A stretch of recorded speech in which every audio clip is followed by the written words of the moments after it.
Selamat malam. Salam menyan buat menyaners dari seluruh penjuru nagari.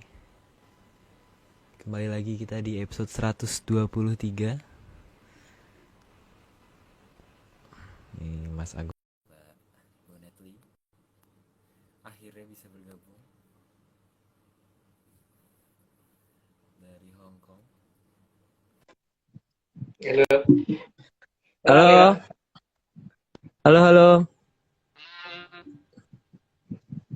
Halo. Halo. Panggilannya Mbak atau Malam.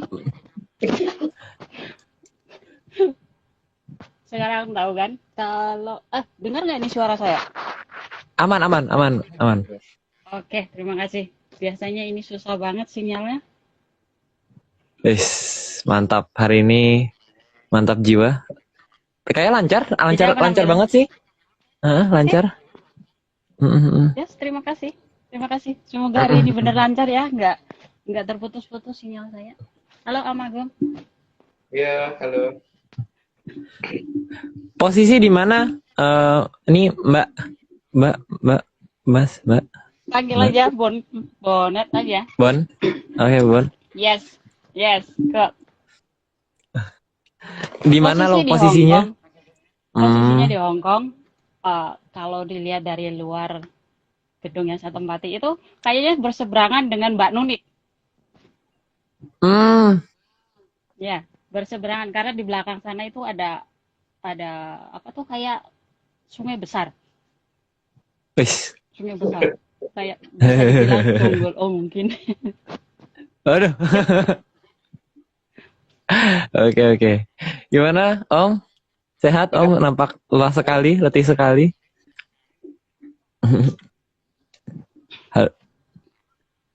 Nggak usah kaku kok, kayaknya kayak kaku banget gitu ya.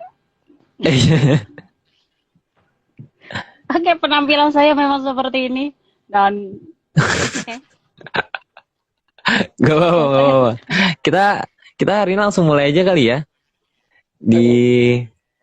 Oke. Slide pertama. Oke.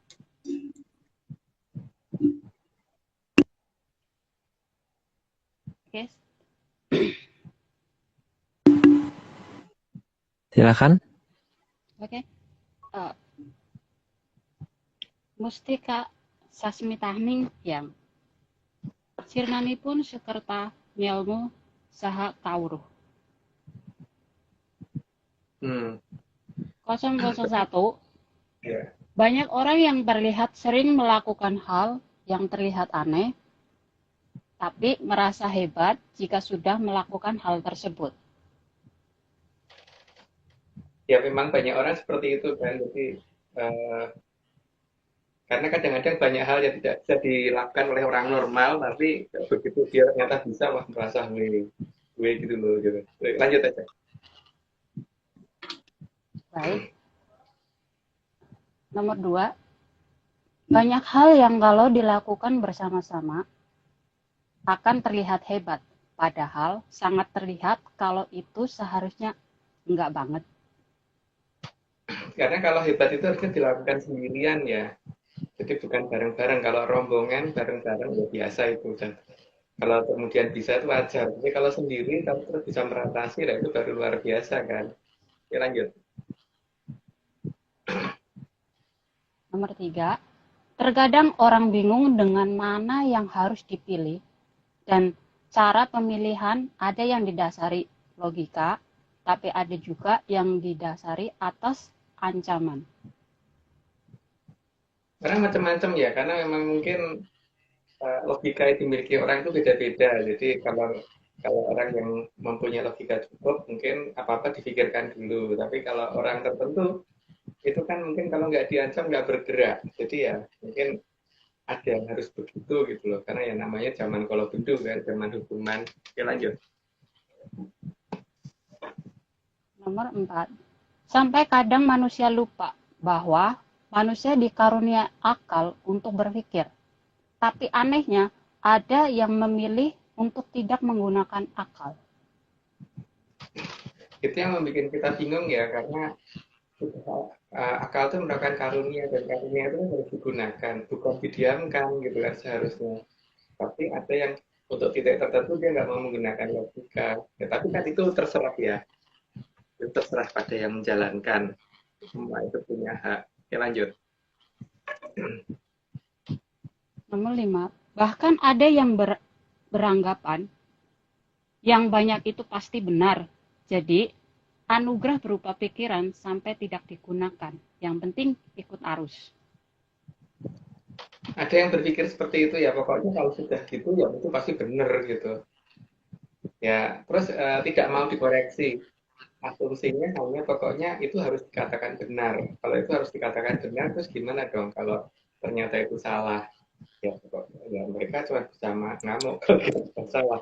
Ya itu nggak boleh. Karena mentang-mentang rame ya Om ya.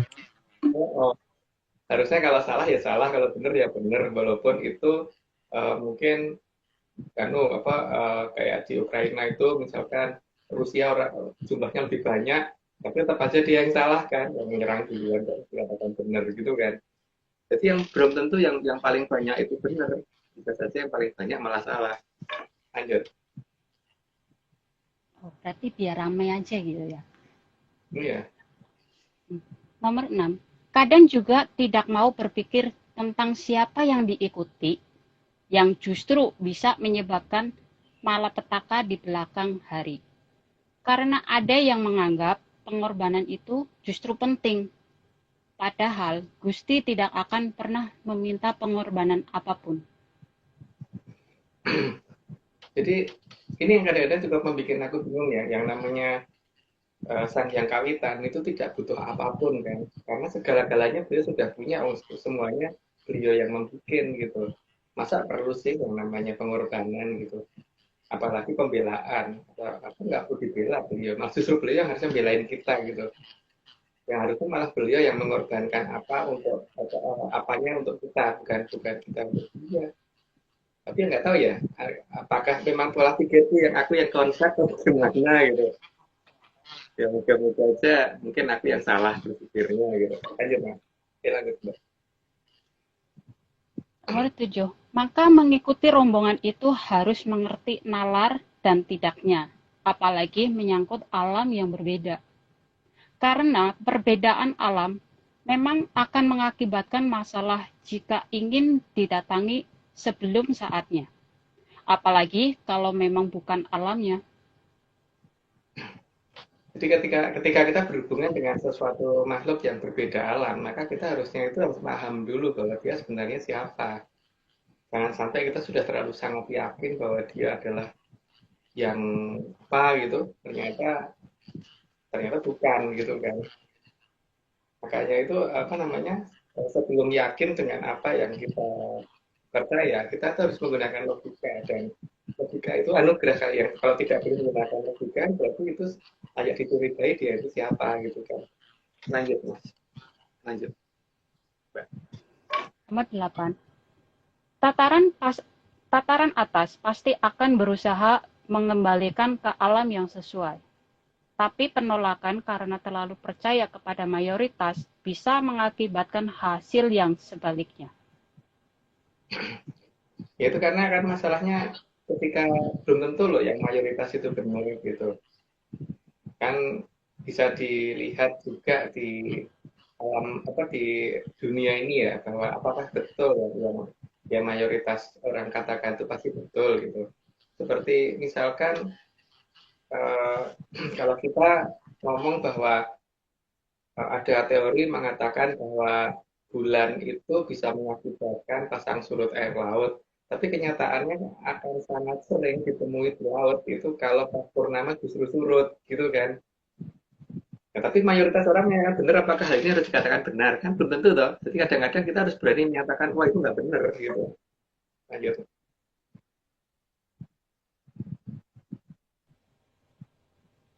Nomor 9. Halo? Ya, betul.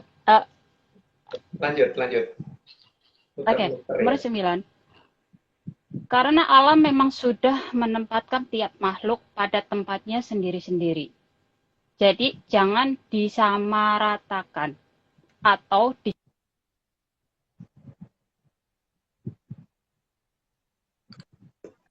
suaranya ya.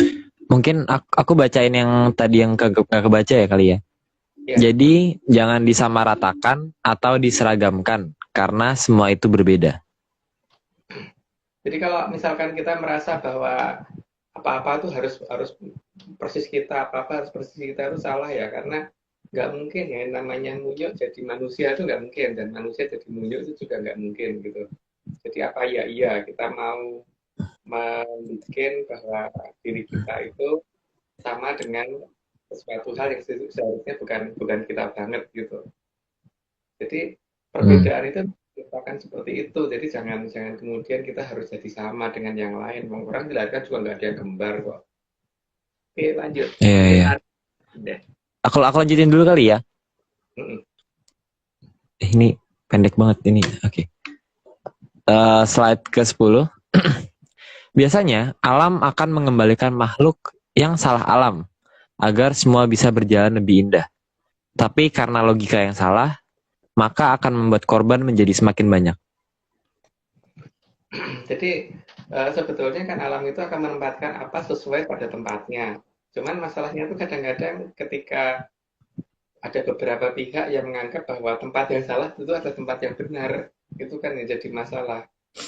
Seperti misalkan ada ayam ditaruh di istana, itu kan dia nggak akan tahan karena ayam itu tahannya di kandang gitu. Tempatnya udah masing-masing, tapi kalau manusia di kandang juga nggak akan tahan karena manusia tempatnya di rumah yang layak huni gitu, bukan kayak kandang. Gitu, jadi, atau ikan tiba-tiba maksa di udara gitu ya. Itu juga salah alam.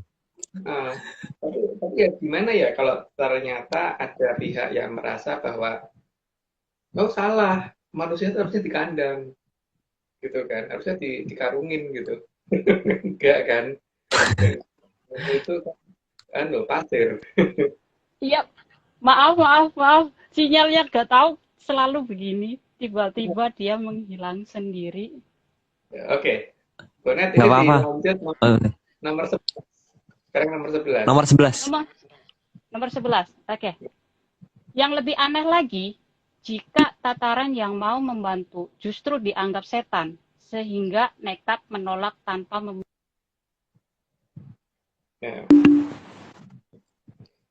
Ini putar-putar lagi ya, Aryo.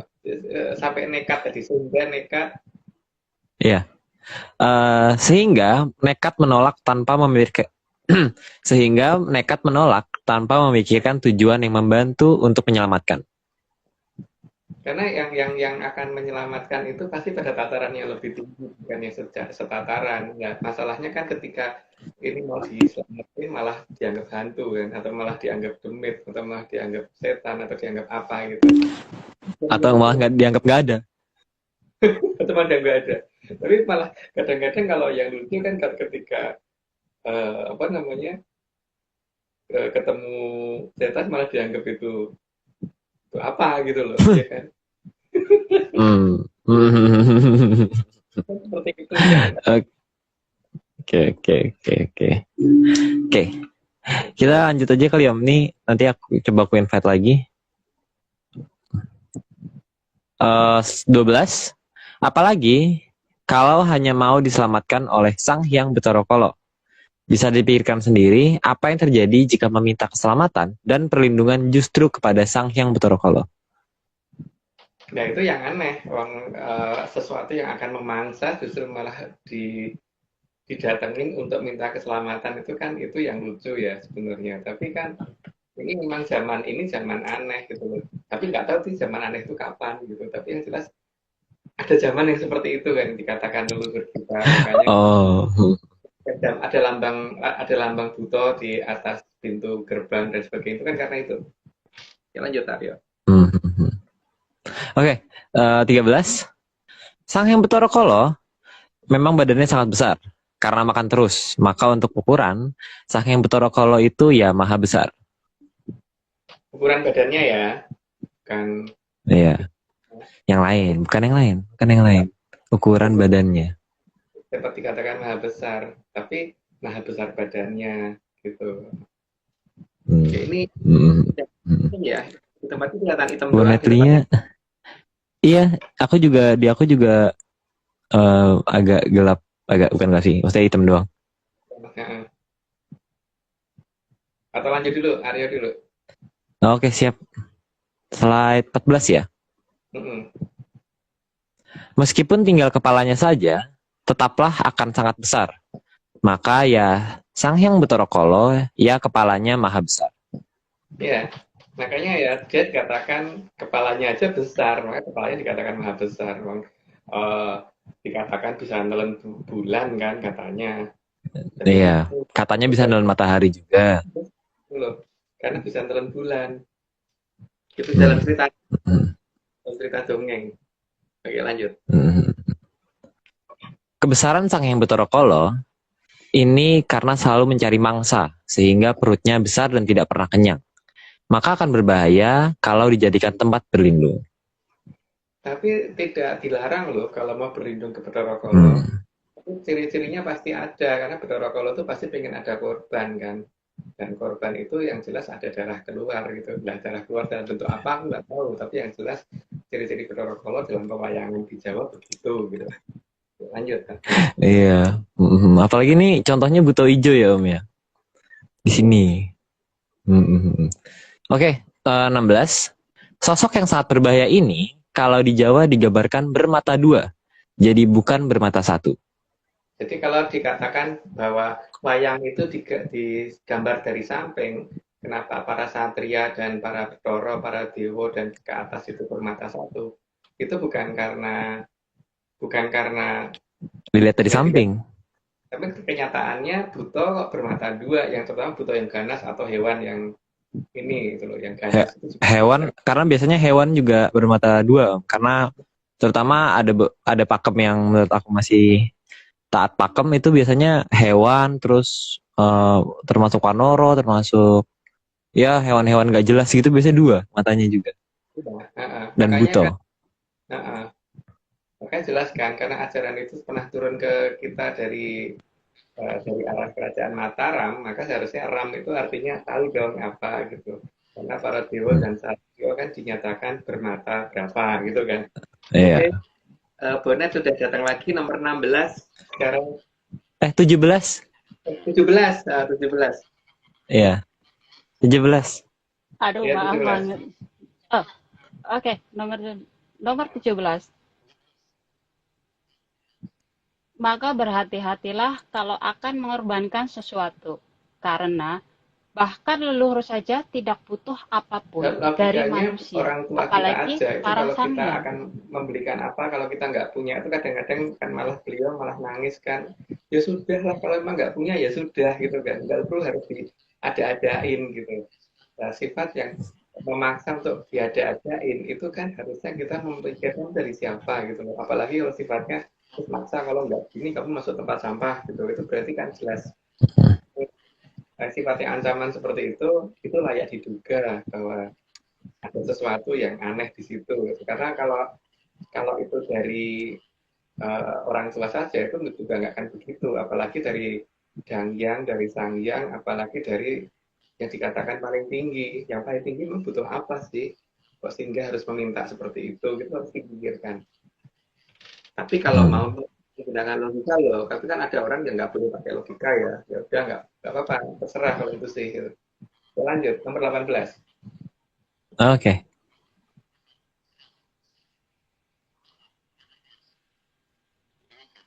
Karena leluhur, apalagi tataran sanghyang, sudah punya segala-galanya, maka tidak akan butuh apapun. Yang ada justru akan memberi Yang pertama jika kan mintanya diminta, harus benar. Terus asal kan memintanya nggak dengan mungkin kalau benar. aku mintanya Aryo tapi ngomongnya Bapak Presiden Biden aku minta ini itu kan Aryo juga kecil. Aku Biden apa gitu kan. Bener Biden ada di sana di Amerika ada. Dan bahkan apa ada piaranya temenku tuh dikasih nama Biden juga ada. Gitu.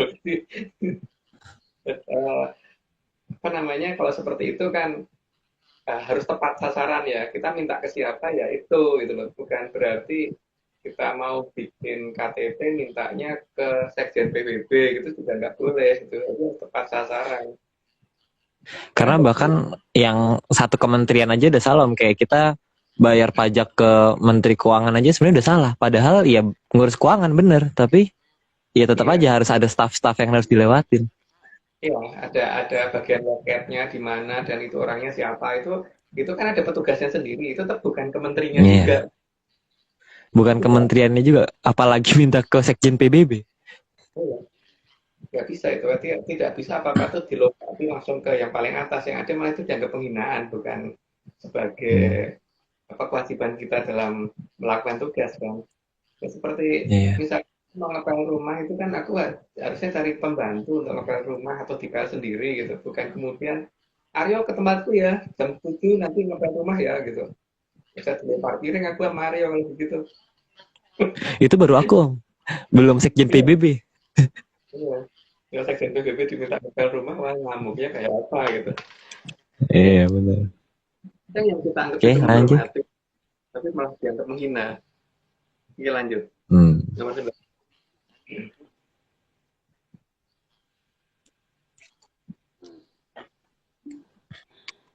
Para Sanghyang tidak akan meminta apapun dari manusia. Jadi harus diingat bahwa memberikan sesuatu, apalagi korban bagi para Sanghyang, kadang akan dianggap menghina. Karena Ya sekarang beliau gini loh, memang tidak logikanya meminta kalau apa-apa lagi. kalau misalkan ke Pak Franky gitu, kita ngasih Pak Franky apa namanya kita kasih duit 1.000 rupiah gitu, yang ada dia apaan sih lu gitu kan, karena dia udah Iya. kaya gitu kan, dia punya berapa banyak, ya, kalau 1.000 rupiah tuh nggak ada artinya untuk dia gitu, jadi mungkin bagi kita itu udah luar biasa, itu sudah banyak banget, tapi untuk beliau tuh nggak, itu malah namanya menghina gitu loh. Atau ke Aryo aja deh, kalau Aryo aku punya sandal bekas tak kasih ke Aryo yang apaan sih gue bisa beli sandal baru siapa gitu kan. Iya, iya, iya. Ya, jadi nggak bisa, jadi kadang-kadang kita harus mengerti bahwa sesuatu yang sudah mempunyai segala-galanya itu tidak butuh apa-apa. Ketika seharusnya yang tidak butuh apa-apa ini menjadi butuh apa-apa, itu harusnya dipertanyakan, ini apa sih sebenarnya kok jadi butuh apa-apa gitu. Oke, lanjut. Nomor 20. Ini ada yang bilang suaranya bertumpuk kayak gimana ya? Kayaknya tadi kayak aku nggak kedengeran kayaknya soalnya. Di tempat enggak. Coba lanjut dulu aja. Coba lanjut dulu. Coba lanjut dulu deh. Oke. Yang diingat oleh leluhur itu cuma sopan santun dan tata krama yang benar. Bahasa juga harus sesuai yang diajarkan oleh para dangyang. Ada aturan di alam Karena bahwa agar hierarki manusia itu ada. mengerti Jadi hierarki. bahkan bukan hanya di alam loh, di manusia juga ada. Jadi kalau misalkan kita mau bikin KTP itu kan ke RT, RW, kelurahan, kecamatan, jadi tidak sampai ke wali kota loh, tidak sampai ke bupati loh, juga tidak sampai ke menteri, tidak sampai ke presiden gitu. Tapi kalau bikin KTP sampai ke presiden itu kan pasti juga malah jadi masalah kan, karena pas pampres juga pasti akan siapa kamu kok datang ke istana hanya untuk ngurus KTP gitu kan. Hierarki itu ada, jadi urutan ini harus kita ketahui. Tapi kalau kita tidak mau mengerti adanya hierarki tidak apa-apa, karena berarti malah kita mundur ya Aryo ya, kalau ada apa-apa hanya tahu sendiri gitu. Ini kayaknya ada yang protes nih. Ntar. Protes semua sih. Suaranya agak delay. Tapi di aku sebenarnya nggak delay. Di aku juga nggak di aku di. Iya, di kita normal semua nih. Nih yang mendengarkan Saya nih berarti juga nih. normal. Kalau mendengarkan delay Aryo. Kalau nyetel Suaranya delaynya katanya delaynya Mbak Bonet ini udah sebelum selesai ngomong Om Agung udah jawab gitu loh. Jadi keduluan Om jawab sebelum Mbak Bonet selesai jawab. Bingung juga, aku jelasinnya bingung juga. Karena di tempat di kita ini Bonetli selesai baru akunya jawab. Aku merasa seperti itu. Tapi kalau orang lain ngomong ada yang merasa bahwa Bonetli belum selesai akunya ngomong, ya nggak tahu yang aku rasakan ya begitu gitu. Nggak tahu ini mungkin ini ya bukan kita. Apa berarti setelah Bu Netli ngomong selesai terus Ada yang aku aneh? diem dulu agak lama baru jawab gitu ya Arya. Mungkin mungkin mungkin ada yang ini nggak, ada yang itu nggak, Mungkin delaynya kira-kira berapa ms? Next kita bisa sesuaiin gitu. Iya, Coba delaynya kira-kira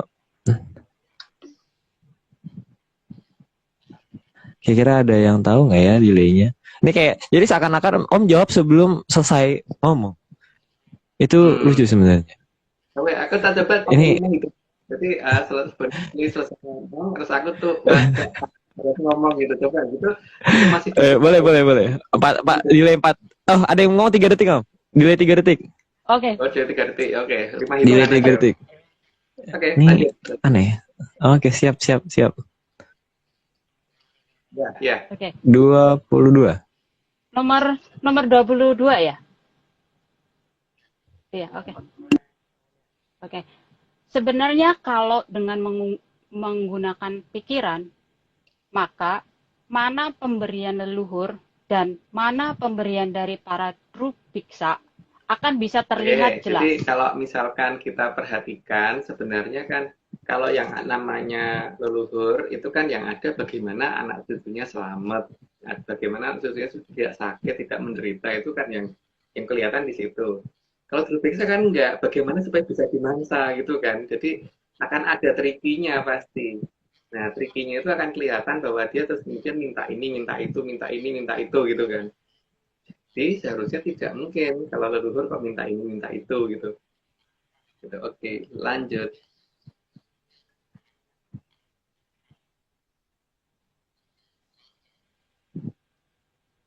Oke, nomor 23. Pemberian dari guru biksa akan diakhiri dengan kekangan dan pembatasan-pembatasan yang membuat hidup menjadi tidak nyaman.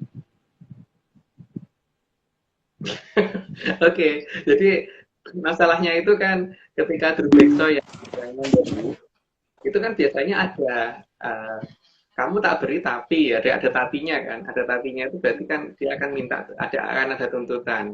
Nah tuntutannya itu bisa macam-macam mulai dari kita nggak boleh bergerak, kita harus apa namanya masuk kerdus atau kita harus kelukupan kerdus atau mungkin hanya mata kita doang yang kelihatan dari dalam kerdus gitu kan. Atau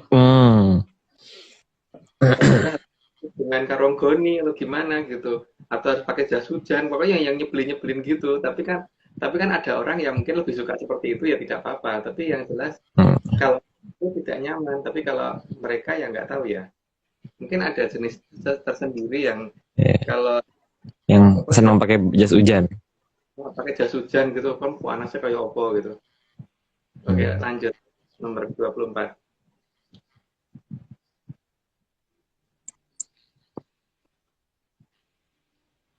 Karena Drubiksa menghendaki agar mangsanya tidak aneh-aneh, apalagi melawan, maka pembatasan kepada Pembatasan yang mangsanya paling utama pasti adalah akan jangan dilakukan sampai dia dengan melihat cara bahwa dia itu siapa apapun. gitu kan.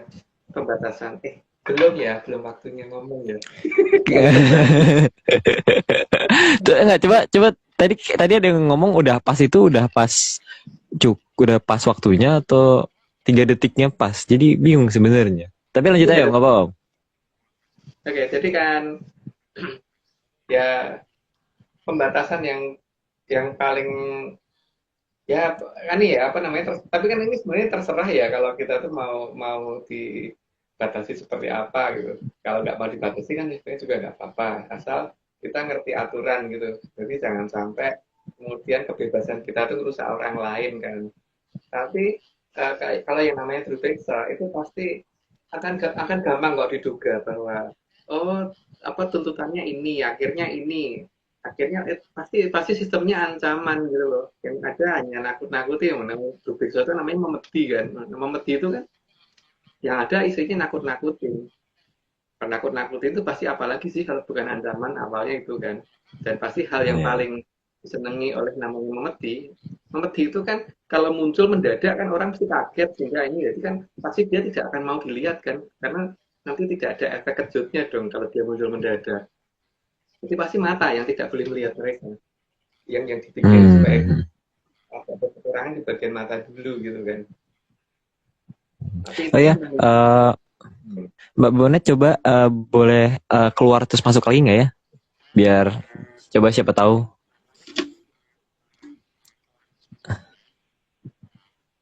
Oke, oke. Ini bukan mengusir ya, Mbak. Tenang. Aku nggak ngusir. Aku tidak mengusir. Tapi ini mencoba demi kebaikan kita bersama. Oke.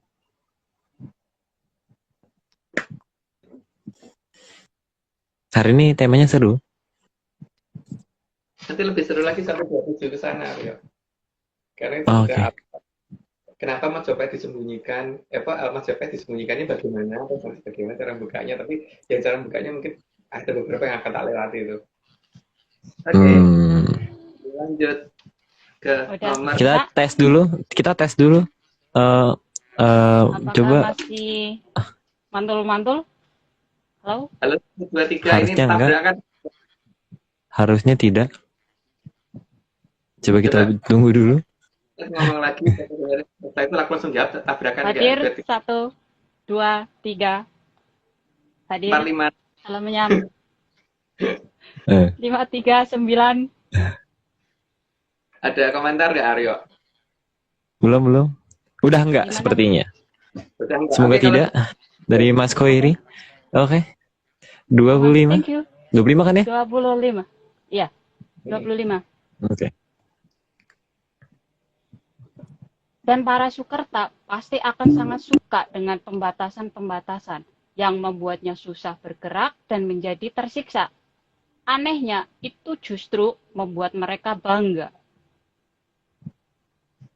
ya, itu kan ya namanya Soekarto ya, dan apakah Soekarto itu ada di mana itu aku tidak tahu ya, tapi yang jelas kalau Soekarto itu begitu, karena memang dalam cerita pewayangan Soekarto itu kan diciptakan untuk makan mangsanya Bathara Kala dan mangsanya Para Kala, sehingga kalau dia bisa dimangsa Kala itu kan merupakan satu kebanggaan, dan yang disenangi Kala itu kayak apa gitu kan. Jadi orang Soekarto itu dibatasi dengan apa, dibumbuin dengan apa, dibumbuin apa, atau di apain supaya ini aromanya muncul dan sebagainya, itulah yang dimau sama si Bathara Kala. Jadi ya kalau Soekarto digitukan bangga, tapi kalau Aryo nggak tahu deh, mungkin bangga juga kali.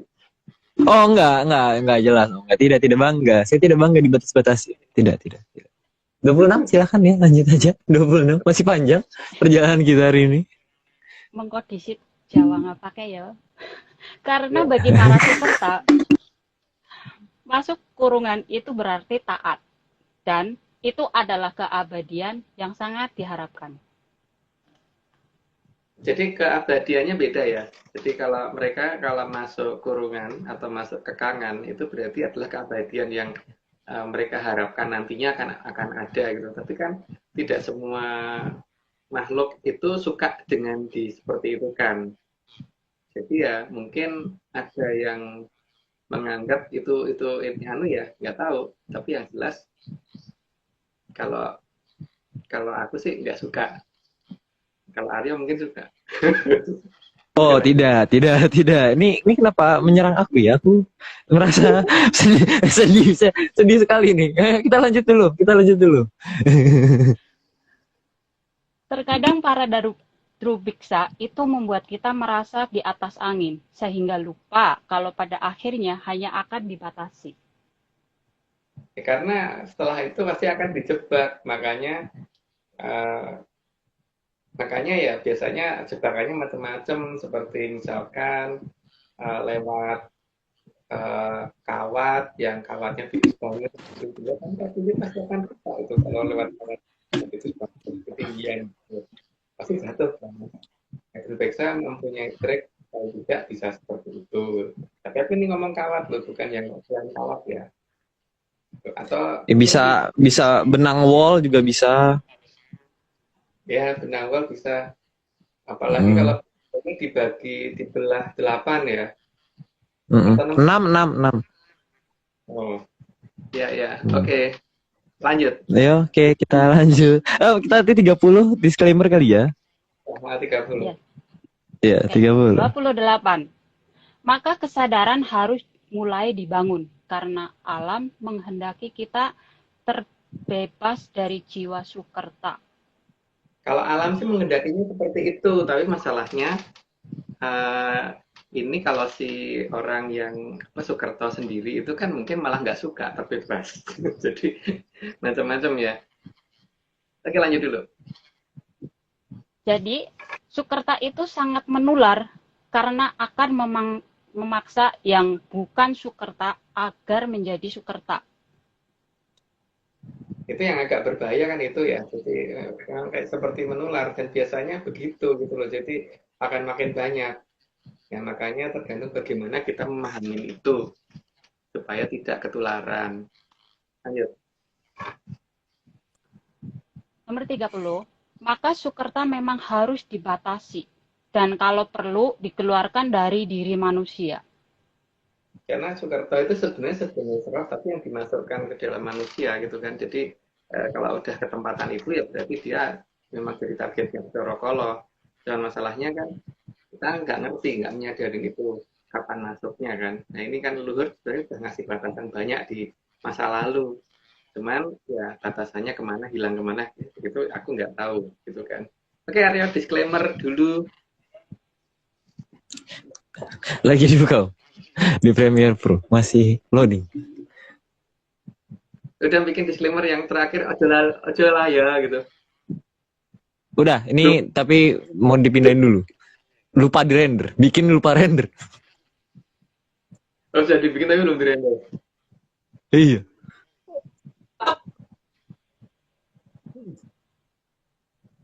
Oke. Ini caranya itu bisa di. Nah, ini dia. Lah, keluar.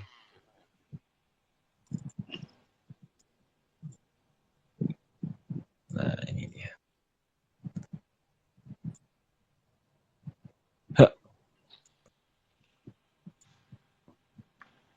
Oke, ini dia. Tahu. Ini tumben belum ada yang. Oh, udah ada yang ini, udah ada yang request pakai echo ternyata. Oke, siap. Kita pakai echo. Ini semua cuma dongeng.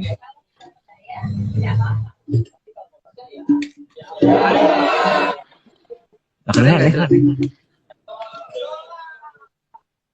Suaranya kecil. Bentar. Kenceng ini. Nih, kita normalin dulu. Bentar ya.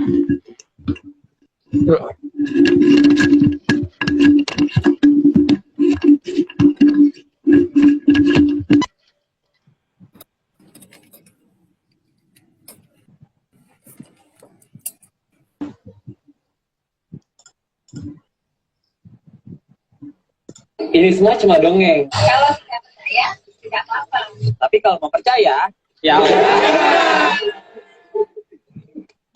ya Itu. Udah dirender nggak ternyata? Ya, makanya ini mau render. Harusnya yang jangan dibarengin, harus jangan. Oh, siap. Biar lucu. Oke. Habis ini kita pisah-pisah lagi. Oke. Bisa dilanjut nomor 31.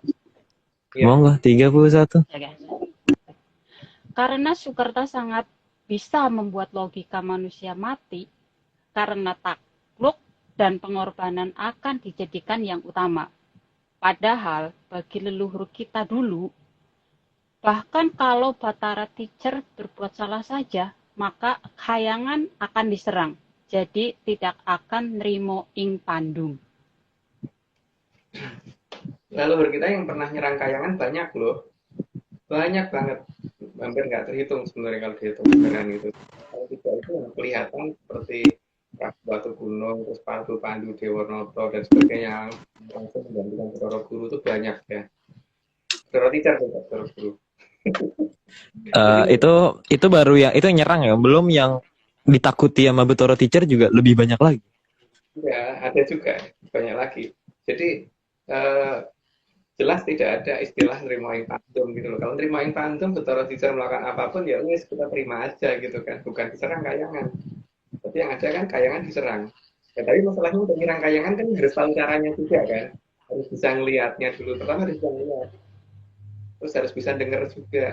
Terus harus bisa ngantongin juga. Bukan, jadi bukan hanya bisa ngelihat dan bisa denger tapi nggak bisa mukul gitu kan. Harus bisa molosio gitu loh. Jadi bukan hanya bisa ngelihat doang. Dan hanya bisa denger doang. Oke, lanjut. 32.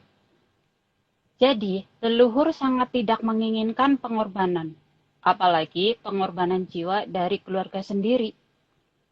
Juga tidak akan beralasan akan diganti dengan ini itu, tapi yang diinginkan adalah terbebas dari Sukerta.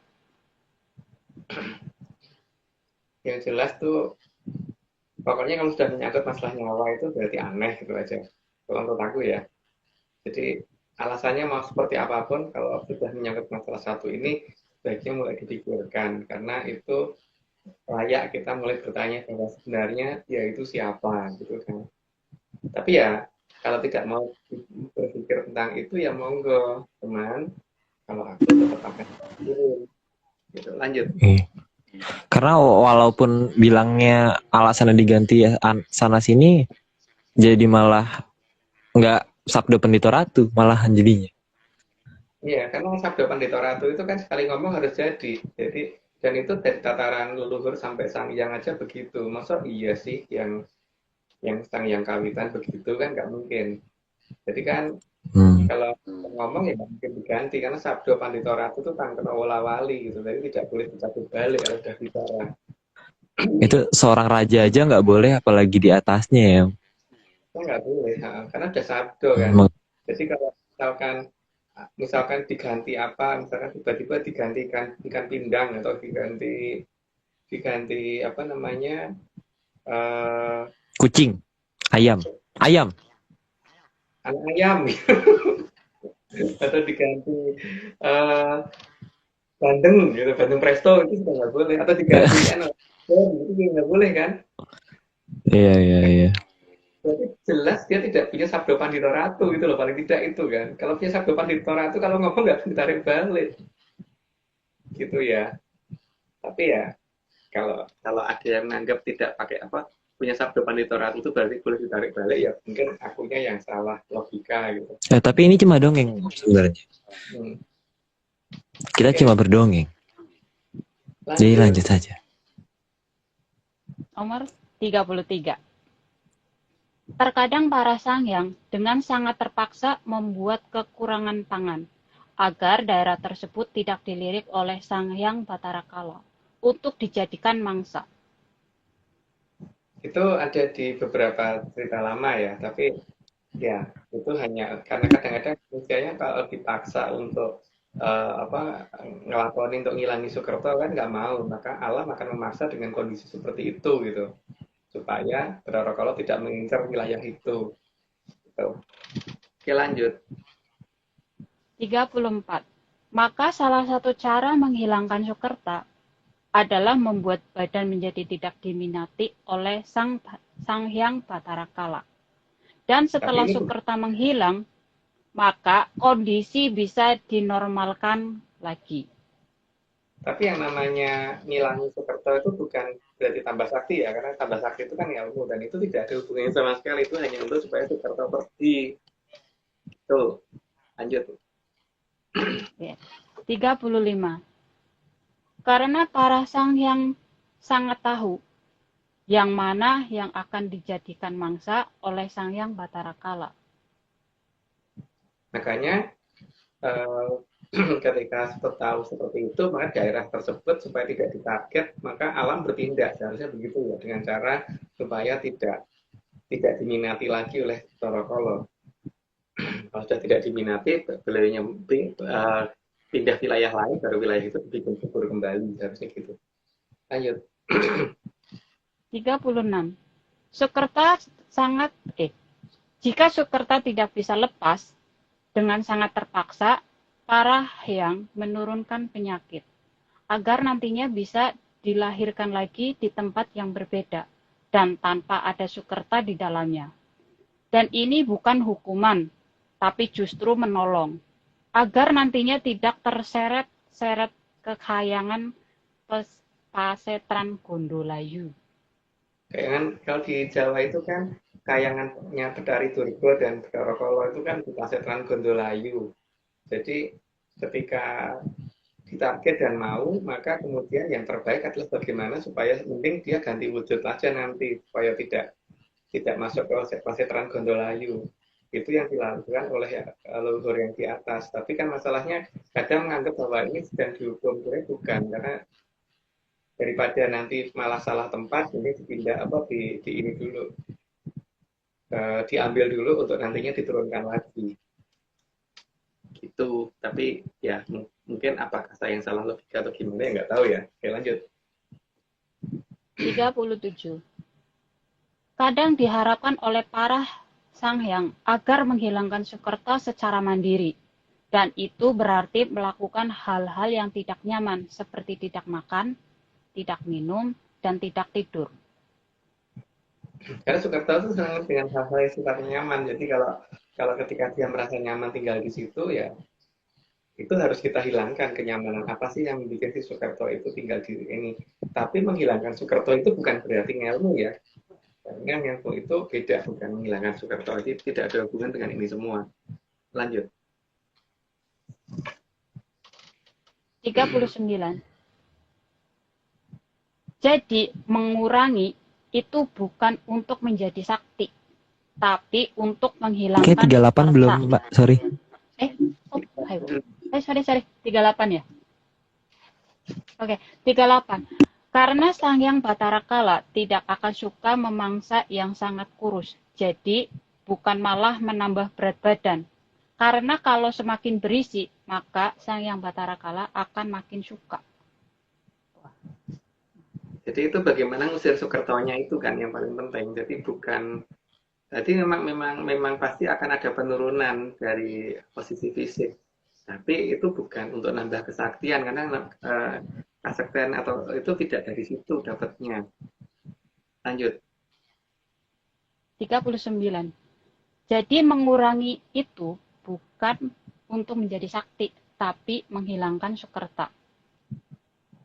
Ya, itu yang paling penting ya. Jadi ngilangi Sukerto, bukan untuk jadi sakti. Karena untuk jadi sakti lakunya tidak ada hubungannya sama yang tadi disebut itu tadi. Lanjut. Nomor 40. Menghilangkan Sukerta juga bukan untuk melihat alam raya. Karena membuka mata satu bukan dengan cara menghilangkan Sukerta. Jadi menghilangkan Sukerto itu hanya supaya Sukertonya pergi, jadi bukan untuk kita bisa melihat. Karena untuk bisa melihat itu memang langkahnya bukan itu. Karena mata yang di dalam kita itu, mata batin kita yang satu itu memang bukan begitu cara bukanya. Jadi harus dengan cara yang lain. Cara yang lain itu apa? Mungkin Arya yang lebih tahu. Kita bisa lanjut ke 41. Oke, 40. Jadi tata cara penghilangan Sukerta itu bukan ngelmu. Karena ngelmu itu artinya angele menowo durung ketemu atau susahnya jika belum ketemu. Jadi kalau sudah menjalankan tata cara, ngelmu itu bukan ilmu, juga bukan menghilangkan Sukerta. Jadi kalau sudah menjalankan tata cara menghilangkan Sukerta dan mata satunya tidak bisa digunakan, itu karena memang bukan itu tata caranya.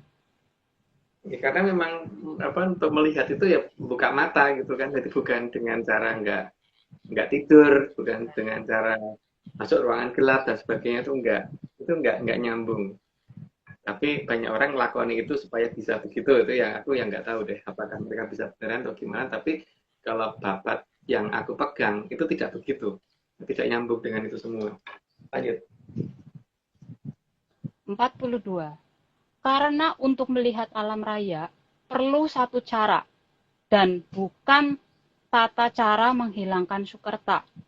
Karena itu adalah tata cara yang berbeda dan digunakan untuk hal yang berbeda juga.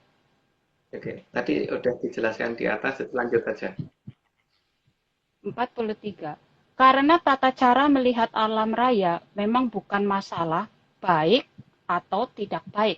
Tata cara menghilangkan Sukerta akan terlihat jadi baik atau jadi tidak baik. Jadi ilmu itu tidak ada hubungannya dengan baik dan tidak baik ya. Jadi itu kan ilmu termasuk salah satu cara untuk melihat alam raya. Itu bukan, tidak ada hubungannya dengan menjadi baik atau tidak baik. Karena kalau hubungannya dengan baik dan tidak baik, maka kita bisa melihat banyak raja di masa lalu yang justru dapat dikatakan tidak baik, tapi tetap malah bisa melihat alam raya gitu. Seperti Ya itu ada zaman-zaman Niwoto Kawoco itu. Rahwono, terus kemudian itu kan jelas nggak baik, tapi kenapa mereka bisa? Jadi kan memang nggak nyambung. Jadi jangan beralasan tidak bisa melihat karena masih kurang suci ya, karena tidak ada hubungannya dengan itu untuk melihat alam itu. Teman bisa buka mata apa enggak gitu aja kan.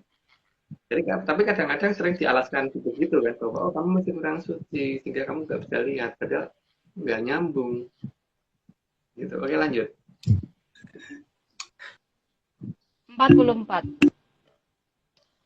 Karena setelah seluruh tata cara menghilangkan Sukerta dijalani, maka yang ada adalah akan menjadi lebih baik, tapi tidak jadi sakti. Bawahnya Karena agar jadi sakti, perlu yang namanya ngelmu, bukan ilmu. dalam tata cara Jawa disebutnya ilmu ya, bukan ilmu ya. Karena kalau ilmu itu di Jawa itu berarti cara ngilangi Soekarno tadi gitu. Makanya ilmu yang ada saat ini kan rata-rata hanya akan membuat orang jadi baik tapi nggak jadi sakti, nggak jadi baik, jadi baik tapi tidak jadi sakti ya. Jadi tidak Dan aku nggak melihat untuk hal-hal yang aneh-aneh gitu. kebanyakan tata caranya juga ini sih kayak cenderungnya itu menyiksa diri lah kasarnya kan, karena akhirnya jadi nggak makan, nggak minum gitu-gitu ya. Ya tapi itu kan berarti Atau bukan, itu tetap hanya ngilangin Soekarno itu untuk anunya ya. Iya. Apa namanya?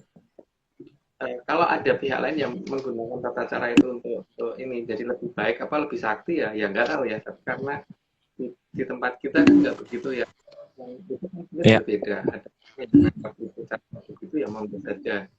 Karena apa? Tapi kembali lagi, kita memang berbeda. Tidak boleh disama-samakan, guys. Jadi kita nggak boleh menyamakan ya. Udah, kita berbeda. Gitu. Kan? Jadi supaya jangan sama kita ya. Kita kan menghormati supaya sana tidak sama dengan kita gitu juga kan. Iya, jadi menghargai perbedaan itu jangan disama-samakan. Tolong. Oke, kita 45. 45. Jadi sudah harus dibedakan mana ilmu dan mana tata cara menghilangkan Sukerta. Pada umumnya, tata cara penghilangan Sukerta dikatakan ilmu. Jadi, ilmu bukanlah ngelmu. Oh, baru saja ada tak sebut. Jadi lanjut aja ke 46. 46.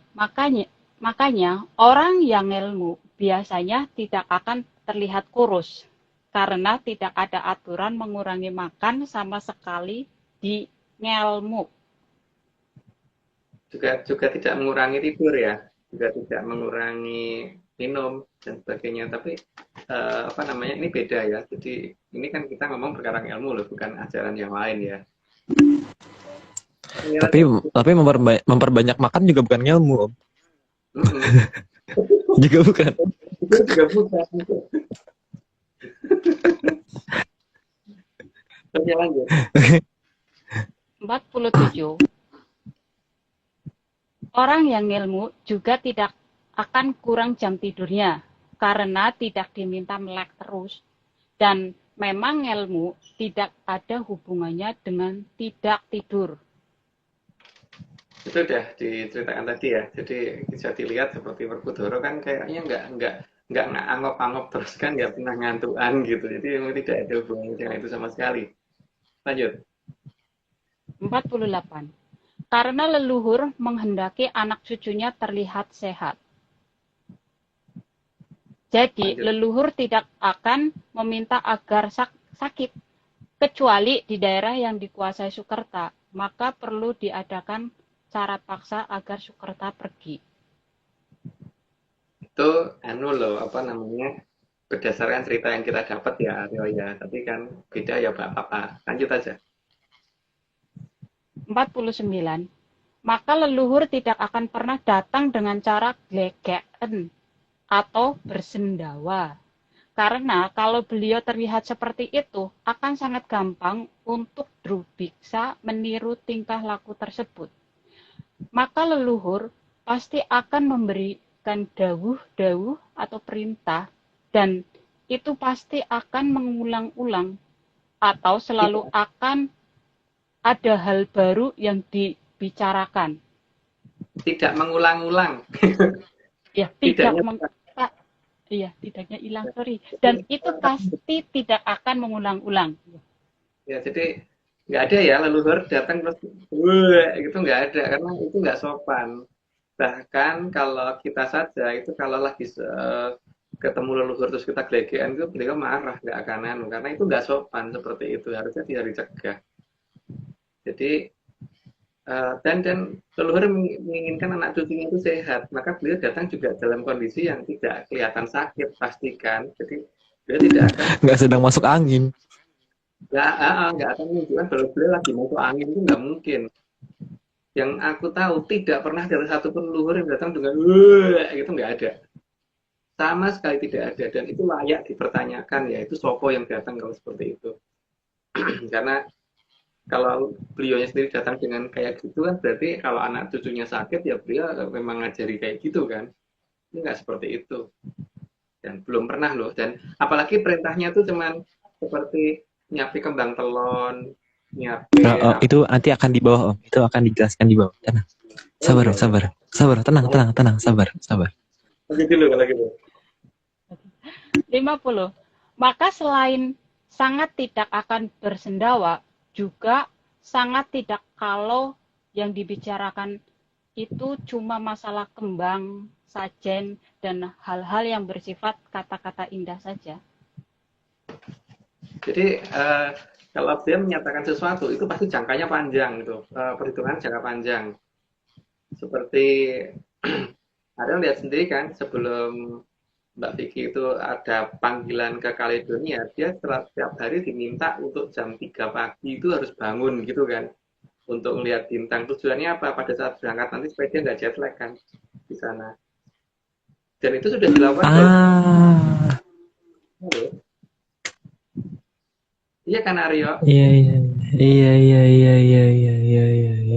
Dan sebenarnya sudah dipersiapkan loh, sampai apapun itu, sampai apa namanya, di waktu itu aku tahu persis bagaimana dipaksain mau nggak mau booster, dipaksain booster gitu, harus sampai jalanin. Terus kemudian apa namanya, dipersiapkan untuk ini apa namanya, beberapa karyanya termasuk pusakanya kon beresi, terus sampai akhirnya kan pusakanya aja sampai jadinya total, rangkanya jadinya itu kan mendekati saat-saat ini kan, tapi kan dia akhirnya bisa menggunakan dulu untuk digunakan di sana kan nantinya. Jadi pada saat nyanting di sana bisa mungkin orangnya satu tapi bisa jadi 4 atau jadi 5 atau jadi berapa, itu tergantung berapa pusaka yang dia bawa ke sana kan. Coba itu kan perhitungannya Yang kelihatan. Bukan kembang telon cuman nyiapin kandel kuning, jangan kandel putih atau apa melati, nggak gitu loh. Tapi ada perhitungan, kamu harus gini karena akan gini gitu loh. Iya kan Aryo? Nah, Aryo ya. lihat. Setuju sekali itu. Itu sangat amat setuju sekali. Ya, dan entah gimana pada saat ke Jakarta juga ada tempat gitu kan kemarin. Iya, pas banget ya. Nah, latihan sama kan, lihat kalau latihan supaya dia akan jet lag apa enggak, itu dilatih dengan perbedaan waktu 1 jam dulu tuh. Ya enggak? Dengan ke Bali. Iya. Ya, jadi kalau luhur itu kalau bicara itu tidak akan ngomong hanya perkara hal-hal sepele, dan itu apalagi kalau itu hanya diulang-ulang apalagi kamu nanti sowanorono ya, atau kamu noni ya, itu nggak mungkin. Karena perintah itu pasti ada yang dalam jangka waktu yang panjang, dan kemudian nanti tiba-tiba kita ada sesuatu anugerah di sana gitu loh. Ada sesuatu keberuntungan di sana gitu. Ya enggak? Rasanya seperti itu kan, Iya. Aryo? Lanjut. Ini seru. Lanjut. Oke, 51. Ya kan? Mm-mm. Apalagi kalau kembang yang diminta itu kembang rontokan, leluhur tidak akan pernah meminta itu semua. Ya nggak mungkin lah, untuk apa? Memang beliau makan kembang. Kalau kita dikasih bunga bak ya mau, tapi kalau kembang rontokan ya enggak ya, Aryo ya. Mau ini serenggi cincang mau. Serenggi rontokan mau. Rontokan dagingnya mau kok. Mau sekali. Itu namanya Sernoilan Kertani Serenggi gitu. Iya. Di Hong Kong banyak. Di Hong Kong Ais, banyak. aduh. Tambah. Oke, lanjut. Oke, Lanjut. 52. Karena jangkauan berpikir leluhur itu sangat amat jauh ke depan, maka tidak akan memberi dawuh yang sama atau hanya itu saja, apalagi bersendawa. Itu patokan utama ya, tidak mungkin gelegean. Enggak mungkin banget itu. Oke, lanjut. 53. Jadi sang keping pancandria itu karena ngelmu, bukan karena ilmu atau karena menghilangkan sukerta. Sangkep pain poncondria itu artinya lengkap seluruh indera kita ya. Jadi bukan jangkep. Kalau jangkep itu kan berarti kita punya mata dua, punya telinga dua, punya itu namanya jangkep ya. Punya perasa dan sebagainya, itu namanya jangkep. Kalau sangkep itu keseluruhan ya, jadi lebih besar. Oke, lanjut. 54. Terbukanya pandangan atas alam raya itu karena ngelmu. Dan ngelmu itu bukan nyuda, tapi malah nambahi. Ya, jadi tapi ini anu ya, ini versi ARC ya. Jadi kan boleh untuk yang di luar itu boleh, terserah. Nyudo itu mengurangi ya. Mungkin biar memperjelas. Bukan ngurangi tapi malah nambah gitu. Jadi bukan seperti itu. Yang seperti itu tuh apa ya, udah beda deh pokoknya. Oke, lanjut. 55. Karena dengan ngelmu segalanya akan terlihat jelas, dan itu memang mutih dan ngeblank. Tapi bukan mutih dan ngeblank yang dengan cara cuma makan nasi putih dan masuk ruangan gelap, karena hal itu adalah untuk menghilangkan sukerta. Jadi mutih sama ngeblank tuh bukan itu ya sebenarnya. Makanya tapi kita belum bisa membuka di sini karena kita memang bukan perguruan gitu kan. Tapi pada dasarnya ada dasar di mutih sama ngeblank, tapi bukan itu gitu loh. Bukan masuk ruangan gelap, malah terang terus ya area ya tempatnya ya. Makanya. Kita juga bukan makan bubur, bukan minum susu gitu ya, tapi yang lain ya, Ado ya. Iya, makanya. Aduh, saya 56. 56. Maka monggo dicari sendiri apa yang dimaksud dengan mutih dan ngebleng, karena ARC tidak berhak menjelaskan hal itu. Ya, itu sudah dijelaskan ya, karena kita bukan perguruan, kita hanya ngasih tahu bahwa bukan itu, tapi soal itu apa, Pak, yang penting bukan itu. Tapi kalau merasa itu sudah benar ya monggo, tapi bagi kita bukan itu. Lanjut. 57. Karena mutih bukan berarti makan nasi putih ataupun minum susu. Juga bukan makan bubur putih, bubur sumsum, bukan apa tuh namanya? Putih telur. Bukan makan putih telur. Ya, begini. Lanjut. 58. Karena yang namanya ngebleng juga bukan berarti masuk ruangan gelap saja dan berdiam tanpa aktivitas. Ya, bukan seperti itu, yang jelas itu ya. Ya pokoknya beda ya, pokoknya bukan itu.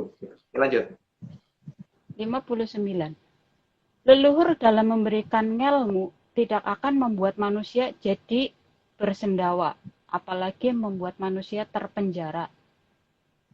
Arya pernah gelegean nggak pada saat jalanin? Enggak kan?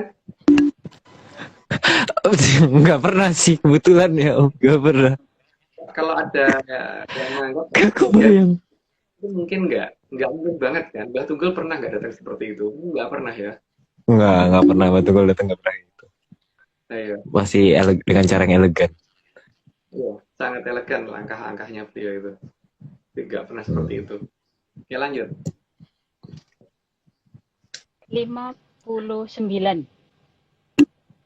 Leluhur dalam memberikan ilmu tidak akan membuat manusia bersendawa, apalagi 60 Mbak, 60 ya? 60. 60. Oh, iya. Iya. 60. Karena ilmu justru membuat orang agar bisa melihat yang terang. Jadi bukan malah menjadi lebih gelap. Selain itu juga menjadi lebih sehat. Dan biasanya juga membuat tidak begitu terkena prematur aging segala gitu. Oke, 60 Aryo. Berarti ini saatnya disclaimer. Disclaimer. Disclaimer. Tolong. Nih, kebal anti masuk angin. Wis. Tapi nggak kebalan kebal anti masuk angin nggak juga sih sebenarnya. Bisa juga masuk angin.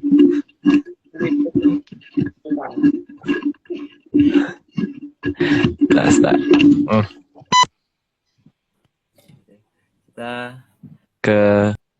Kita mau jalan-jalan kemana?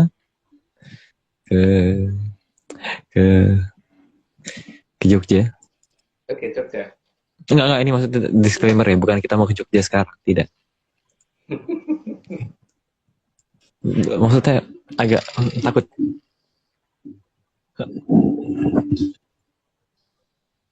Ini semua cuma dongeng. Kalau mau nggak percaya ya nggak apa-apa. Tapi kalau mau percaya, ya Sudah tidak bisa dikatakan jangan bayem ya. Oke, Karena ojo lah.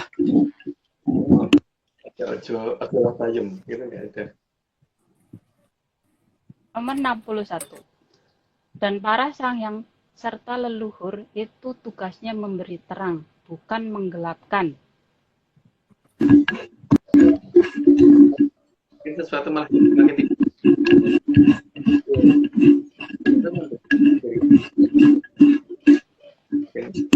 Enggak jelas atau makin gelap, maka tidak pernah akan menyuruh ke ruangan gelap. Udah, lanjut. 62. Karena manusia itu makhluk terang, bukan makhluk kegelapan. Maka yang dibutuhkan terang, bukan gelap. Kita bukan makhluk nokturnal ya, jadi makhluk yang aktivitasnya di saat siang atau saat terang, itu bukan di saat gelap. Walaupun ada yang kadang karena kerjaan nggak selesai di saat terang, maka harus diselesaikan di saat gelap, gitu karena masalah tuntutan pekerjaan. Tapi itu pun walaupun di dunia sudah gelap, tapi pada saat mengerjakan tempatnya pasti terang, bukan tempatnya digelapin. Karena waktu mengerjakan pekerjaan pasti tempatnya terang, nggak mungkin bisa bekerja kalau tempatnya gelap total. Oke, lanjut. 63. Bahkan kalau kondisi gelap, leluhur meminta agar manusia membuat terangnya sendiri, bukan nrimo ing pandung dengan kegelapan. Makanya kan zaman dulu terus orang mulai bikin lampu teplok, terus kemudian petromak, terus kemudian jadi lampu listrik, lampu padahal berkembang sampai dengan hari ini. Karena apa? Itu tidak nrimo ing pandung. Kalau nrimo ing pandung dikasih gelap ya gelap aja. Ya, lanjut. 64. Jadi sangat berbeda arah dan tujuan antara ilmu dengan ilmu, karena keduanya memang berbeda tata cara. Jadi kalau menjalankan ilmu, jangan protes kalau tidak bisa melihat alam raya, karena ilmu itu bukan ngelmu. Itu beda banget ya. Seperti orang belajar kimia tapi mau ulangan ekonomi gitu kan, itu nggak nyambung seperti itu. Atau belajar bahasa Inggris tapi ulangannya ulangan fisika gitu, nggak nyambung. Jadi Kita harus mulai memahami di situ ya. Jadi kalau kita nggak bisa fisika itu karena kita salah belajar bahasa Inggris gitu kan. Bukan karena kita nggak bisa, tapi salah yang kita pelajari. Lanjut. 65. Karena ngelmu bisa membuat punjuling apapak dan brojoling akarep. Jadi silahkan dicari sendiri karena ARC bukan perguruan. Punjeling apa-apa itu artinya di semua daerah yang rata kita nongol sendiri. Disaring dengan saringan serapet apapun tetap merojol terus. Itu namanya merojoling akarep. Gitu. Jadi kita tidak bisa mengajarkan hal ini karena memang kita bukan perguruan. Oke, lanjut. 66. Karena orang yang ilmu itu pasti sakti, dan yang menjalani tata cara menghilangkan sukerta itu hanya akan jadi baik dan bijaksana, tapi bukan sakti. Jadi orang baik dan bijaksana itu belum tentu sakti ya, tapi orang sakti bisa bijaksana, tapi juga belum tentu bijaksana. Karena mau dibilang bijaksana apa tidak, buktinya kan seperti Rahwana itu sakti tapi nggak bijaksana. Jadi tidak sambung antara kasekten dengan kebijaksanaan itu nggak nyambung sama sekali karena itu dua hal yang sangat berbeda gitu loh. Seperti kita punya pisau dapur kita gunakan untuk apa? Untuk motong sayuran, untuk motong apa? Tapi kalau kita pakai untuk nusuk orang ya itu salah gitu kan. Kan itu penggunaan yang berbeda tapi halnya satu hal yang sama sebenarnya. Jadi di sini juga gitu bahwa orang sakti bisa aja jadi baik tapi juga bisa jadi jahat. Baik, karena memang itu tidak ada hubungannya dengan kebaikan ya. Yang namanya apa kekuatan itu kan seperti orang punya senjata. Senjata itu akan kita gunakan untuk apa gitu kan. Itu bukan berarti kalau punya senjata berarti dia pasti orang baik, belum tentu.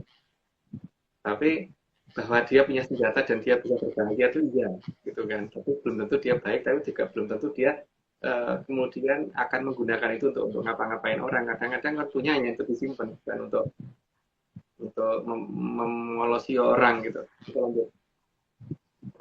68. 67. 67.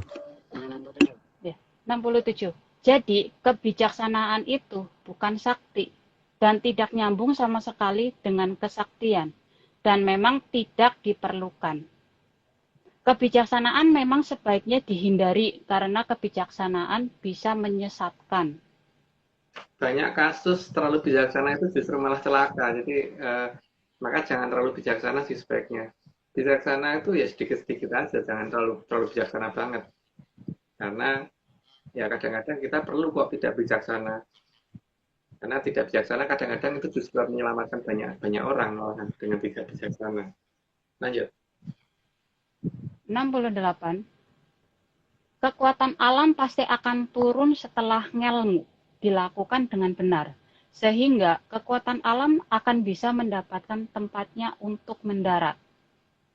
Ya pesawat terbang itu kalau lapangan terbangnya sudah dibangun dengan sistem apa namanya radar yang tepat ya dia bisa datang dan turun dan mendarat bisa begitu. Tapi kalau lapangan terbangnya nggak ada masih berupa hutan ya dia nggak akan bisa mendarat hanya bisa terbang muter-muter atau cari landasan lain. Gitu. Lanjut. 69. Jadi kekuatan alam tidak akan datang ke pihak yang justru kelaparan dan kegelapan. Jadi kalau ya yang jelas kan harus ya tempatnya harus bisa dipakai untuk mendarat. Itu berarti harus fisiknya pun juga harus siap, jangan sampai nggak siap malah geblak. Jadi dan itu juga tempatnya harus terang karena memang manusia itu bukan makhluk kegelapan. Lanjut. 70. Mantra yang berupa kata-kata indah juga bukan bagian dari ngelmu, karena memang tidak nyambung sama sekali.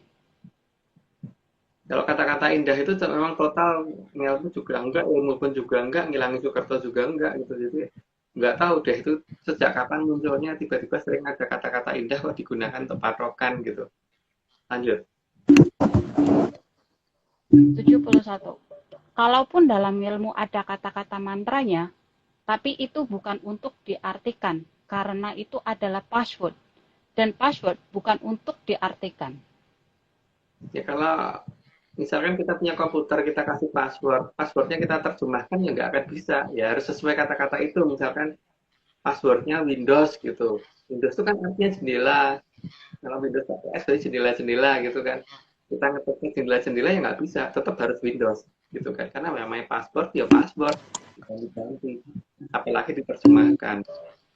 Lanjut. Tapi kalau misalnya tiba-tiba passwordnya artinya yang menjadi raja ini raja pembunuh gitu. Itu malah harus dipertanyakan itu beneran password atau enggak itu kayaknya. Iya.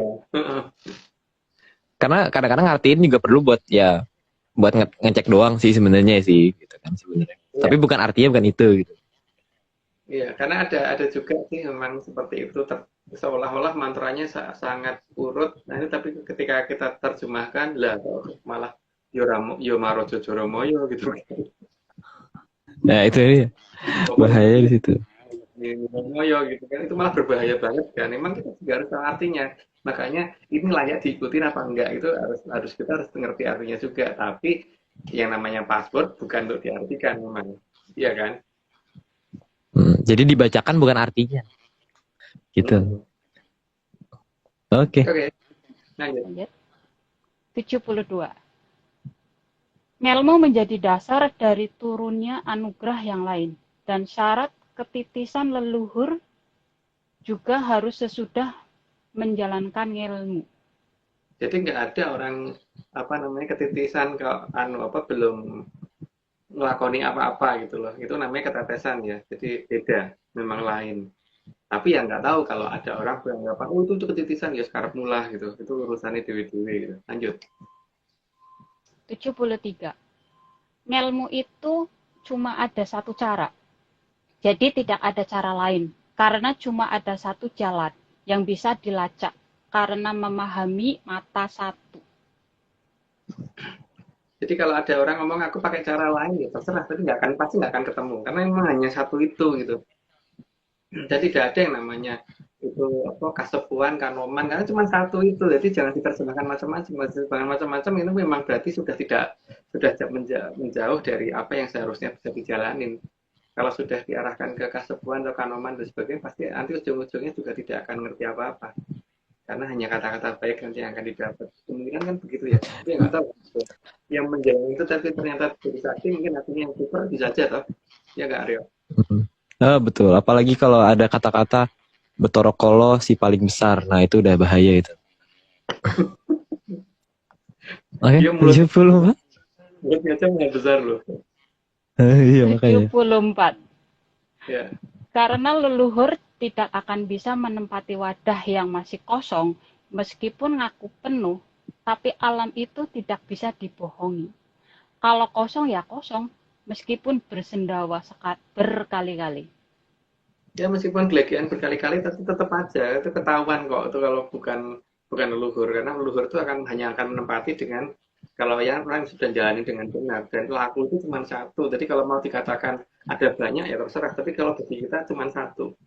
Karena kenyataannya kalau misalkan memang ada cara lain, ya coba kita bisa seperti Aryo kemarin lompat dari mana itu Aryo di tol Cibubur. Dari mana ya? Dari mana ya? Dari mana ya? 75 Om. Jalan tol ya. Itu kan lah yang lompatnya. 75 Om. 75. Ya, berarti ilmunya udah bener, langkahnya bener. Tapi kalau enggak ya berarti ya mencurigakan. Karena pasti langsung bisa banyak hal yang tidak wajar. Oke, lanjut 75 karena ada gelisah sih kayaknya. Gelisah. 75. Karena tidak ada leluhur datang dengan cara bersendawa, sebab beliau menginginkan anak cucunya sehat, maka tidak akan datang seperti orang gelegean. Ini saya ulang-ulang berkali-kali ya, karena ada banyak yang menanyakan ke saya seperti itu, jadi biar paham sekalian. Jadi mungkin kalau misalkan ada yang menganggap bahwa leluhur datang dengan cara gelegean, ya mungkin leluhurnya dia nggak tahu, tapi leluhur saya nggak pernah seperti itu. Tapi setelah itu apa yang dia bisa, itu yang penting itu kan, apa yang dia mampu dan apa yang dia sanggup. Apakah dia sanggup seperti Aryo gitu, atau sanggup seperti apa gitu, bisa bungkam dosennya dan sebagainya gitu. Oke, lanjut. Om, itu jangan diumum, Om. Itu jangan diumum. Ini takutnya ada adik-adik kelas yang menonton nanti malah ikut-ikutan, kasihan. Kasihan dosen ya maksudnya. Ayo, 76. 76. Dapat dipastikan kalau datangnya sambil bersendawa, pasti hanya berkisaran pada kata-kata indah, kembang-kembangan seperti kembang telon dan lain-lain. Juga dawuh yang itu-itu saja, yang tanpa diberitahu juga sudah tahu. Kalau leluhur pasti akan ada hal baru terus, yang benar-benar baru, bukan mengulang-ulang, apalagi bersendawa. Ini tentang cerita bersendawa ini akan saya ulang terus sampai ke 126 mungkin, karena yang menanyakan cukup banyak sih, jadi ya harus saya jawab satu persatu, dan ya mungkin penjelasannya, mungkin contoh-contohnya nanti makin lama makin jelas gitu, tapi cuma saya batasi sampai di 126 ya, untuk masalah orang gelegean. Oke, lanjut. 77. Turunnya ndaru juga harus didasari oleh laku dan ngelmu, bukan laku ngilangi sukerta. Jadi beda ya, tadi sudah dikatakan tadi ya, jadi ketika ilmu sudah dijalankan, maka pasti kekuatan alam akan turun, dan itu makanya tinggal kita dapat kekuatan alam yang sejenis apa gitu kan. Jadi itu yang bisa kita gunakan setelah itu gitu. Semoga aja kekuatan alam yang turun itu yang tidak bisa dipakai untuk nyakitin orang gitu. Jadi seperti misalkan untuk pindah tempat dan sebagainya gitu aja, jangan yang mukul-mukul orang gitu. Gitu. Kayak itu yang di Kenapa? Kenapa? Ada apa ya? Ya, Om, ada apa? 78. 77. Oh, 78 ya? Iya. Begitu juga turunnya Wahyu Cakraningrat, Wahyu Purba Sejati, dan lain-lain. Juga atas dasar landasan dari ngelakoni ngelmu dulu. Jadi nggak mungkin orang ketempatan Wahyu Cakraningrat, Hastobroto dan sebagainya tanpa ini ya, tanpa dasar itu gitu. Nggak mungkin, karena ketika si Wahyu Cakraningrat datang itu kan dia pasti bawa kekuatan, dan kekuatan itu butuh landasan, dan landasan itu kalau kita nggak punya ya nggak bisa. Karena nggak mungkin yang namanya dewa lagi turun kemudian tidak bawa kekuatannya, itu nggak mungkin, karena beliau harus bisa noto alam raya ini nanti kan, sehingga harus bawa kekuatan dari atas. Jadi tidak mungkin hanya bisa ngomong doang gitu. Lanjut. 80 ya? 79. Oh, 79. Karena datangnya sang perang memang tidak bisa sembarangan orang. Apalagi cuma laku ngilangin sukerta. Jadi tidak bisa ya, itu bukan landasan untuk turunnya Wahyu Hastobroto gitu. Wahyu Cakraningrat, Wahyu Purba Sejati dan lain-lain. Jadi ada laku yang lain, dan itu tidak termasuk yang untuk laku ngilangi seperti itu, beda banget. Oke, lanjut. 80. 80. Ngelmu bukan berarti harus baik dan harus suci. Karena bukan itu dasar dari mendapatkan kekuatan. Jadi, ngelmu memang bukan ukuran untuk membuat orang menjadi baik, tapi ukuran untuk membuat orang menjadi sakti. Kalau ilmu itu sebaliknya. Ya, ilmu itu bukan ilmu ya, karena memang banyak orang yang anggap itu sama, tapi ini beda ya. Dan ini bukan hanya masalah permainan kata-kata, tapi memang apa yang dilakukan dan definisi di dalamnya, dan apa urutan lakunya juga beda banget sih. Gitu. Tapi itu di ARC, tapi kalau di tempat nggak tahu.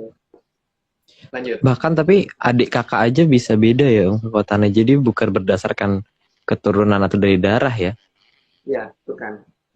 Dan yang ketempatan Wahyu yang lebih muda itu sering loh terjadi, dan bukan yang lebih tua, dan yang tua kemudian protes, itu memang bukan salahnya yang kecil, tapi karena memang yang murid ya, yang akan turun merasa lebih cocok kemana gitu kan. Jadi ini bukan masalah karena aku lebih tua maka aku harus dapat lebih banyak, nggak begitu. Tapi lakumu seberapa, dan si Cakraningrat milih siapa kan gitu kan. Oke, lanjut. 81. Datanya sang terang akan terlihat dari seberapa kawruh yang bisa dibabar. Kalau sudah ada tulisan apa yang nitis dan atau wahyu yang ngejauhan, entah itu seperti apa cakranir atau apa, maka akan kelihatan dari seberapa banyak hal yang bisa dia buka. Nah, karena kawruh itu artinya ada di bawah. Oke, lanjut dulu. 82. Karena kawruh itu artinya datanya tidak tahu, dan kawruh hanya akan datang kepada yang sudah menjalankan ilmu dengan tepat, bukan ngelakoni membebaskan diri dari sukerta. Kawruh itu artinya tekannya orang roh atau datanya tidak tahu. Jadi dalam itu bahasa Jawa ya. Jadi kawruh itu bukan ilmu, tapi ada sesuatu lagi, tapi karena kita sudah jalani, maka dia bisa datang. Dan datangnya itu akan membuat orang jadi mempunyai data yang tidak terbatas. Dan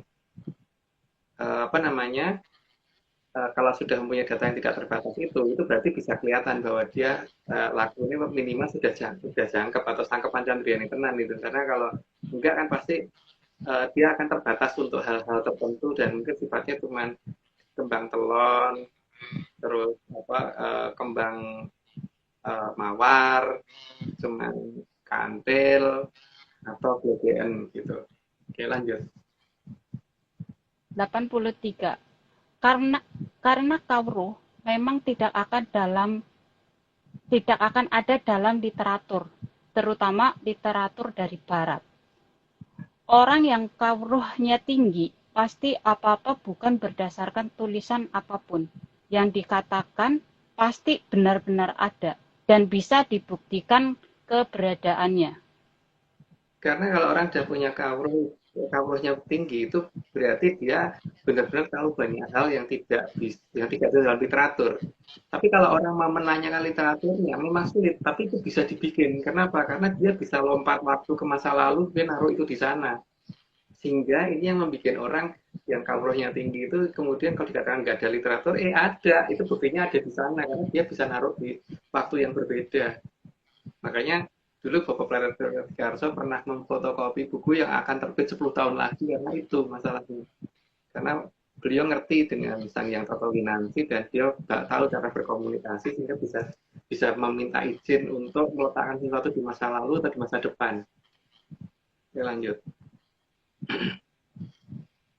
84. Jadi dasarnya kawruh bukan karena benar-benar pandai membaca, tapi alam yang memberitahu.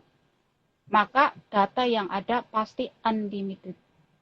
Ya, kan dia bisa mengedit di masa lalu. Jadi misalkan ada orang ngeklaim nemu Gunung Padang gitu ya.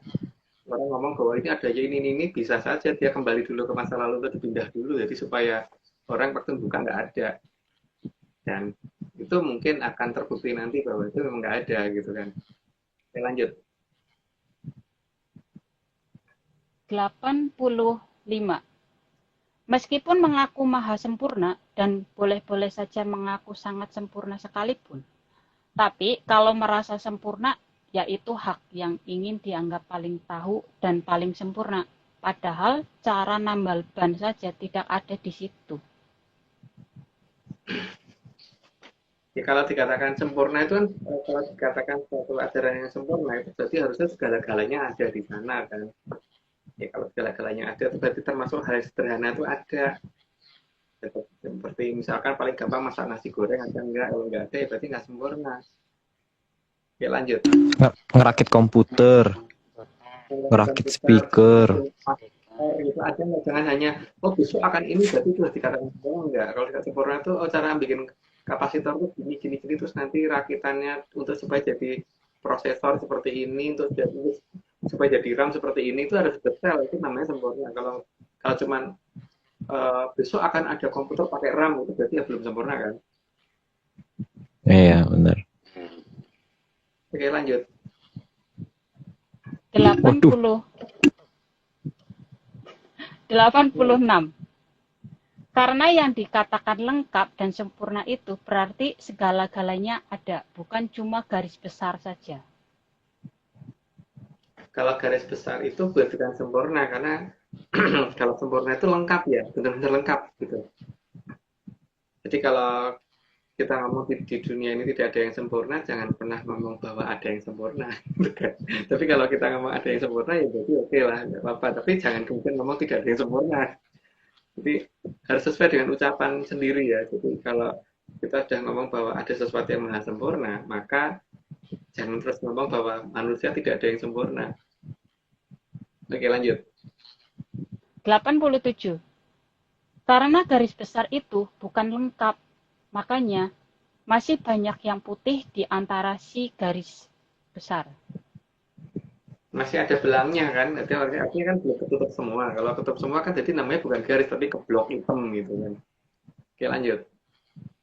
88. Apalagi yang dikatakan rangkuman, jelas tidak lengkap dan tidak sempurna, karena dalam rangkuman pasti ada yang terlewatkan. Kalau misalkan menceritakan tentang kehidupannya Aryo nih, berarti kalau dikatakan lengkap itu kan menceritakannya per detik, bukan menceritakannya per tahun. Itu berarti lengkap. Kalau menceritakannya per detik lah. Atau malah kalau per 1 milisecond gitu lebih lengkap lagi itu. Apa yang dilakukan itu. Tapi kalau penjelasannya itu hanya per tahun atau per 10 tahun atau per 100 tahun, ya itu mungkin tidak detail ya. Itu tidak lengkap. Jadi itu kalau hanya merangkum satu cerita itu berarti bukan cerita yang sebenarnya, tapi itu cuman cuplikan atau rangkuman. Lanjut. 89. Sesuatu yang hanya mendekati itu juga tidak sempurna, karena memang mendekati itu bukan nilai sebenarnya, tapi cuma mendekati.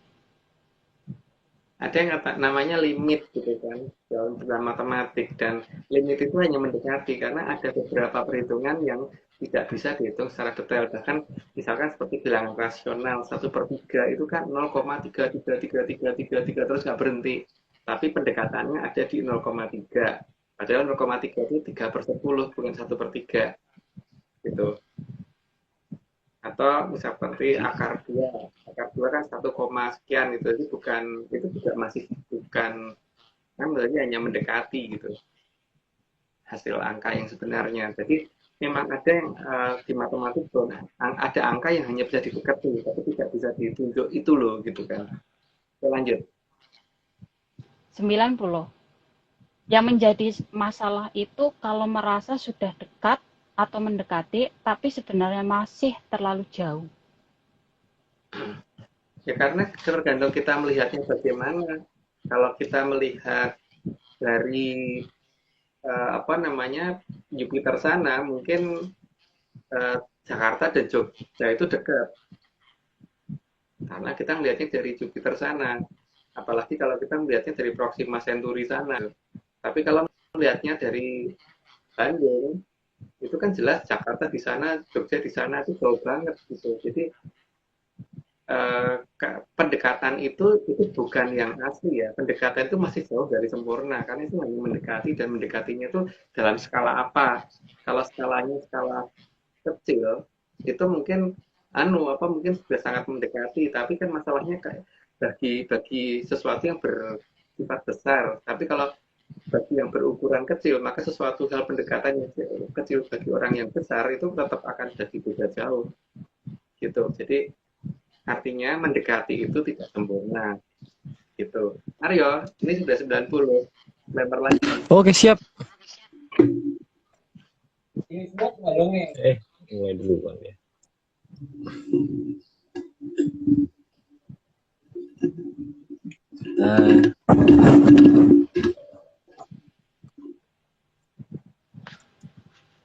Ini semua cuma dongeng. Kalau nggak percaya ya nggak apa-apa. Tapi kalau mau percaya ya.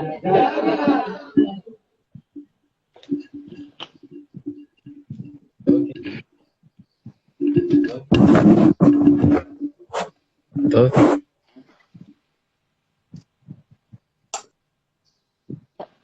Sudah? Ya. Siap. Nomor 91. Karena yang diharapkan leluhur itu bukan menunggu, tapi ngerti sabliring kawruh. Jadi tidak menunggu, tapi tahu harus bagaimana dan tahu harus kemana. Kalau memang sudah putus misalnya dengan kawruh, jadi ngerti segala-galanya, maka dia tidak akan pernah menunggu. Jadi dia akan melakukan tindakan lebih awal, dan dia akan melakukan apapun tanpa membaca literatur ya, yang jelas, tanpa membaca panduan, karena udah tahu segala-galanya itu. Dan dia tahu harus kemana, dan dia juga tahu harus bagaimana. Tapi kalau masih berunding, berarti dia belum putus misal dengan kawruh. Oke, lanjut. 92. Karena leluhur sangat menginginkan bisa sampai tutup dengan langkahnya sendiri.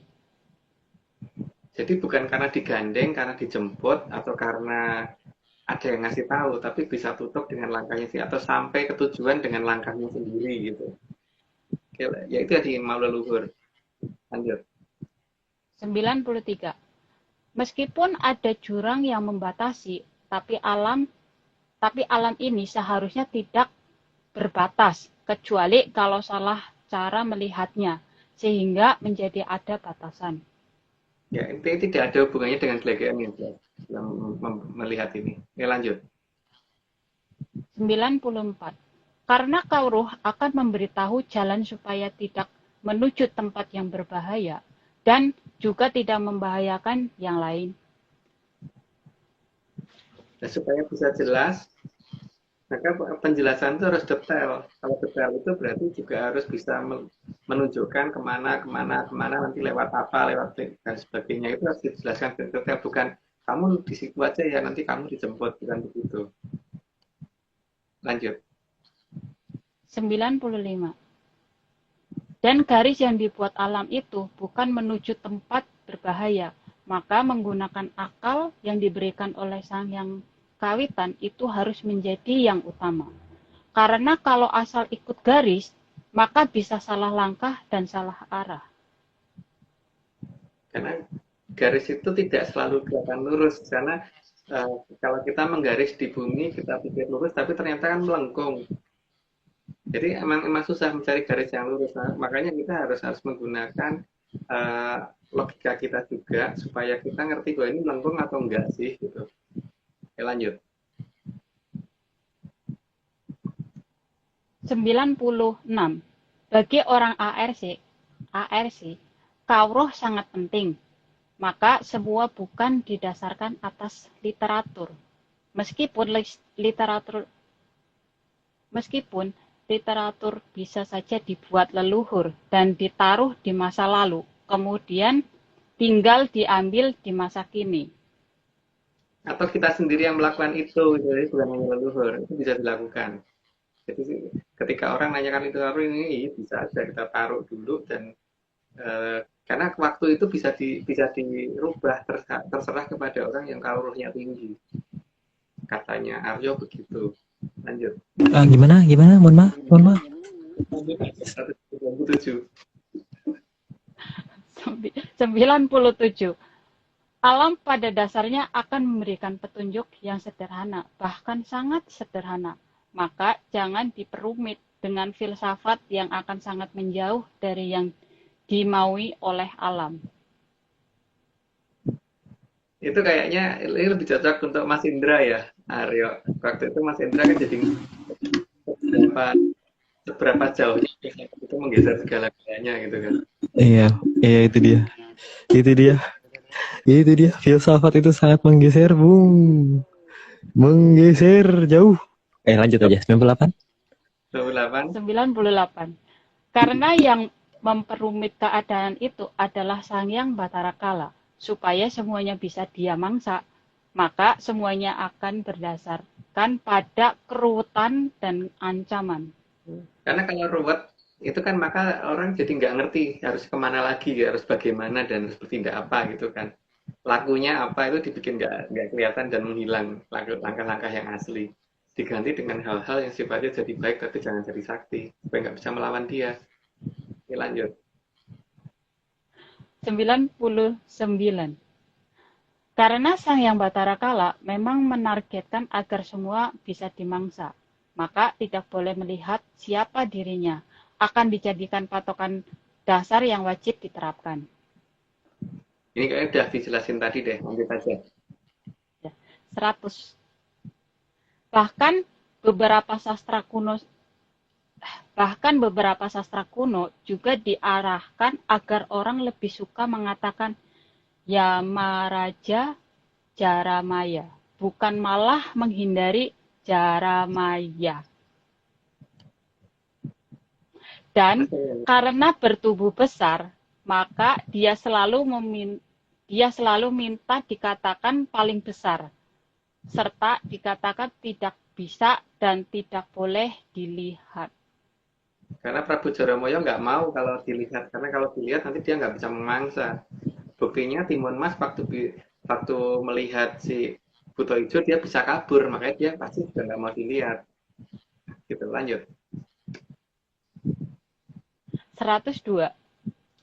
Agar jangkanya alam bisa berjalan dengan benar, maka 101. 101. Oh, iya. 101. Sorry. Juga karena Sang Hyang Bathara Kala adalah anak bungsu dari Bathara Teacher, maka selalu maunya menang ya sendiri dan butuh dibela. Padahal tidak ada Bathara yang butuh dibela selain Sang Hyang Bathara Kala. Tidak pernah lo ada ceritanya Bathara Wisnu minta tolong gitu, nggak ada. Tapi yang seperti itu cuma Bathara Kala sih setauku, tapi di Pakem Pedalangan ya. Tapi kalau di luar Pakem Pedalangan nggak tahu. Oke, lanjut. 102. Agar jangkanya alam bisa berjalan dengan benar, maka Sang Hyang Bathara Wisnu pasti akan bertindak. Bertindaknya ngikutin pola waktu karena semuanya tuh harus diargumanti kan. Jadi beliau tahu ada masa di mana kalau bendu memang harus ada, dan di zaman kalau bendu itu berarti Bathara Kala sedang berkuasa sekuasa-kuasanya, makanya sampai dilambangkan ada lambang kepala Buto di masing-masing pintu gerbang apa terserah, itu coba dilihat di mana-mana deh, nanti ada gambar seperti itu ya, berarti itu menunjukkan akan datangnya zaman kalau bendu gitu aja. Dimana jalannya jadi menyempit, jadi bukan ditunjukkan dengan pintu yang lebar tapi dengan pintu yang menyempit. Oke, lanjut. 103. Maka sebelum Sang Hyang Bathara Wisnu bertindak, Sang Hyang Bathari Sri diperintahkan agar menata alam yang tandus dulu agar diubah menjadi subur. Gambaran ini sangat jelas. Kalau mau sowan ke Sri Aji Jayabaya, pasti harus sowan ke Dewi Sri Wegati dulu. Juga kalau mau ke alas ketangga, sebaiknya ke Dewi Sri Gati dulu. Dikatakan Wegati itu artinya sangat perhatian kan. Gati itu artinya sangat perhatian. Jadi ketika sudah ada perhatian dari Dewi Sri, hingga alam raya yang tadinya tidak layak huni dan sangat tandus dan tidak bisa ditanami jadi bisa ditanemin, itu berarti kan Bathara Sri sudah mulai turun. Kalau Bathara Sri sudah mulai turun, berarti Bathara Wisnu sudah akan bertindak. Harusnya urutannya begitu ya. Lanjut. 104. Sang Hyang Bathari Sri turun dari kahyangan menggunakan nama Dewi Sri Wegati atau Dewi Sri Gati, yang berarti Dewi Sri sungguh sangat perhatian atas jalannya alam raya ini, sehingga beliau rela turun dari kahyangan dan mengubah daerah tandus menjadi subur. Tadi sudah dijelasin di atas, tapi yang namanya Dewi kan bagi orang tua dan seorang ibu itu pasti akan lebih perhatian daripada bapak, maka pasti akan lebih dulu berpindah. Dan yang namanya ibu itu pasti akan lebih dekat pada anak cucunya daripada bapaknya. Kebanyakan kan begitu ya, tapi ya nggak tahu kalau zaman sekarang bisa berbeda. Oke, lanjut. 106 ya? 5. Oh, 105. Turunnya Sang Hyang Bathari Sri yang turun sebagai Dewi Sri Wegati akan terlihat dari berubahnya beberapa tempat yang gersang menjadi subur, sebagai tanda awal akan datangnya zaman kala subur. Zaman kala subur itu zaman pujian ya, jadi bukan akhir zaman ya. Zaman Kalosubo itu bukan akhir zaman, karena masih setelah zaman Kalosubo masih ada zaman Kolosumbogo, terus zaman Kolosuroto. Dan Kolosuroto itu apa? Waktu itu pernah kita buka di sini ya, jadi bukan zaman bencana. Jadi datangnya zaman Kolosubo harusnya ditandai dengan berubahnya tempat yang tadinya tandus menjadi gersang. Jadi itu akan ada zaman di mana kemuliaan akan turun. Lanjut. 106. Karena alam yang subur menunjukkan bahwa Sang Yang Kawitan menginginkan manusia bisa hidup lebih lama, bukan sebagai tanda berakhirnya segalanya. Karena kalau memang beliau pengen mengakhiri, kenapa harus diberi penghidupan gitu, harus di makanan bisa ada. Jadi kalau segala hal yang dibutuhkan manusia jadi ada, itu berarti Sang Yang Kawitan tidak menginginkan manusia nggak ada. Justru beliau pengen manusia ada. Lanjut. 107. Meskipun nantinya Arcapada akan diluku dan digaru sebagai tanda berakhirnya zaman kala bendu atau zaman di mana hukuman dianggap sebagai panglima. Tapi ini cuma ganti zaman, bukan berakhirnya segalanya. Perubahan zaman Kolosubo itu bukan akhir zaman, tapi sebagai perubahan ke zaman kemuliaan atau zaman pujian atau zaman Kolosubo. Lanjut. 108. Dalam bahasa kiasan dinyatakan rikala Mandura Nagari meh gatuk mring Surabaya. Di situ akan munculnya Sang Jamurdipa.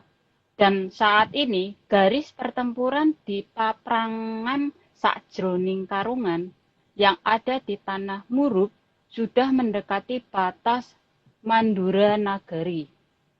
Kurungan ya, bukan karungan. Sajroning peperangan, sajroning kurungan, bukan karungan. Ya, itu artinya perang yang dibatasi di satu tempat aja. Nah, ketika itu sudah mulai mendekati batas negara besar, maka akan munculnya perang yang lebih besar atau munculnya Jamurdipa itu sudah ada dalam jangkanya leluhur kita.